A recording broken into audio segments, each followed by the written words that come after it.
Mother, tell your children not to walk my way. Tell your children not to hear my words. What they mean. Hello there, Observer from 17 once again, bringing you the final and last bastion of my F.E.A.R 3 Insane Difficulty video walkthrough. And this is interval 8, entitled The Ward. And this is it, people. This is the end of our quest for redemption, for revenge, for repentance, and to ultimately find salvation. And this level is very short and very easy. And you'll notice that you can't actually run pretty much through any of this section of the game. And the reason for that is because it's purely story driven, it's all exposition driven. So you're going to be walking through this underground basement place, this facility, and you're going to get people talking at you, little reveries showing you ghosts, acting out past events and stuff like that. And you don't actually have to go this way. I just came that way and ended up finding the Alma doll. But you have to follow the light. That's the general thesis of how you get through this section of the game. And what's going to happen is, you keep following the lights, you go to different areas of this place. You will have to then break some kind of artifact that reminds you of a bad memory. Once you do that, you move on to the next one, and in the whole time that you're doing this, you're going to be stalked by the creep, that creature that we took on in the airport and a few times before that. And it's very simple, because once you break all the objects, you then get teleported into that woods of, indefinable fear, even though it's not scary whatsoever. And once you're in there, you get to take on the last boss, and then you're done. This is effectively a 5-minute long level that's in a 9-minute long video, so figure that one out. But you come into this observation room. You'll notice I'm trying to skip the cutscene because that's what I do. And I do apologise if I sniffle quite a lot. I do have my sinuses playing up because there's a lot of pollen in the air, and unfortunately my nose is running faster than a hooker from a broken home. But once you've seen that little cutscene of you and Fettel's just told you about what happened between you guys, you can now start moving through the facility, seeing the big beam of light, seeing the creeper who just attacked me, even though he was on the wall, which is kind of bullshit if you ask me.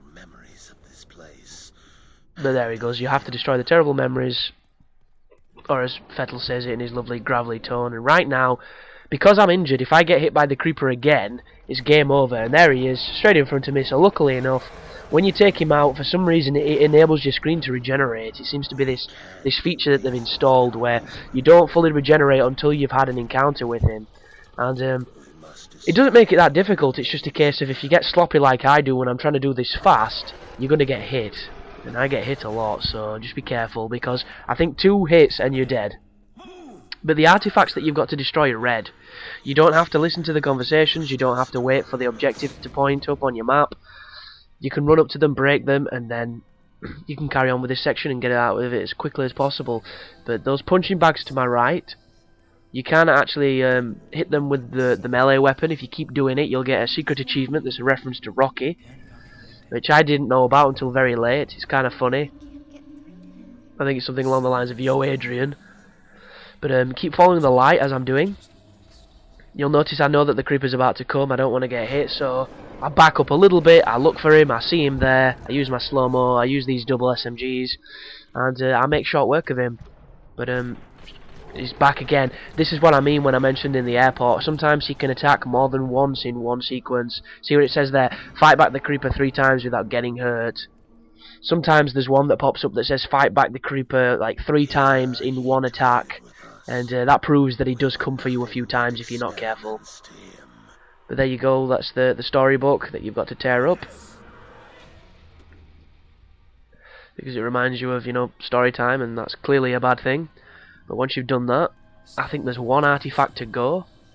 So just keep listening to the crazy voices of the scientists that keep saying that we're a piece of shit and Paxton Fettel is the boss. And then move back through the corridor and go through this next channel of light. There's the creeper, doing what the creeper does. And just keep following the light and keep breaking the objects. And because this isn't a long video, I don't have the majesty of time to go on about what's coming next on my channel, but the next guide you're going to be seeing is the Enslaved guide. There's also going to be a Portal 2 co-op guide put in between it, because I've got that as well, so I'm going to be bouncing back and forth from them to keep my channel interesting. And the projects after that, who knows, I'll probably be in France, but I'm hoping to do Shadows of the Damned pretty soon, L.A. Noire pretty soon, and a few others, so stick with it, should be pretty cool. But once you break the ray gun, or whatever it is, the water pistol, I think that's the last one. I think when you move out, you go into the crazy void, the void of endless nightmares, or whatever the hell they want to call it. But there's actually a lot of challenges that pertain to this final area, because you take on ghost soldiers, and the ghost soldiers spawn in between the waves of attacking the boss. And there's a bunch of challenges for killing them with different weapons. But my problem with it is, I didn't actually fight that many when I did it, so maybe you have to like not kill the creep and just keep dodging his attacks or something. And they must spawn a lot more frequently. But the reason why that was so sloppy then is because I know that once I get through the door I'm safe, so I just kind of belted it down that corridor. If the creep hits you more than once, you're probably going to die, but the checkpoints are really lenient on this level, so you should be fine. But when you come down here, take note of this arena. This is effectively a boss arena. He's going to turn up, and what he has, where I'm shooting at the base of his throat, is a glowing light that you have to shoot to stun him. There it is.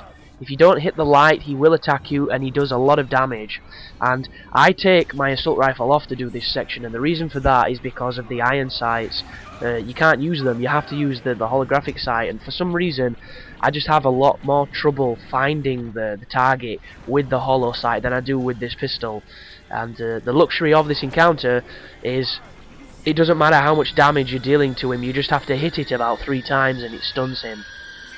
And what will happen is, when he runs away like that and Alma has a contraction, soldiers are going to spawn, and they're really easy to tell where they spawn because those little geysers come out of the floor, those little infernal geysers of water, or whatever you want to call them. And then you have to clean these guys up, so make sure that you've got a good weapon for these, because they're pretty much the same soldiers you've been fighting the entire game, but they have the same cover as you, and once you kill them he turns back up. So here he is.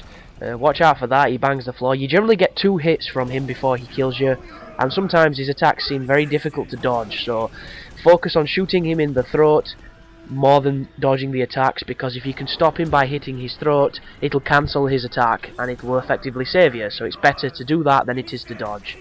But you'll notice his face is getting really holy and full of light. He's attacked me one last time there. He's doing the whole contraction thing now, which means the soldiers are going to spawn, so make sure you get into a good position of cover and wait for those pillars of light. There's one. There's one of the ghost soldiers, so clean him up. There's another one to my right. Oh, sorry, to my left, and one straight forward. There they are. And pretty simple, really. If you just keep in cover, you keep on top of the situation.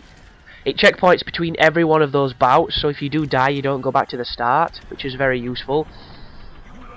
You'll notice I'm using the triple burst rifle here, and I don't know, I just don't have the same confidence of hitting his throat with it, but that's just personal preference. If you want to use it, feel free to use it. It's probably the better bet. I'm just more comfortable with the pistol.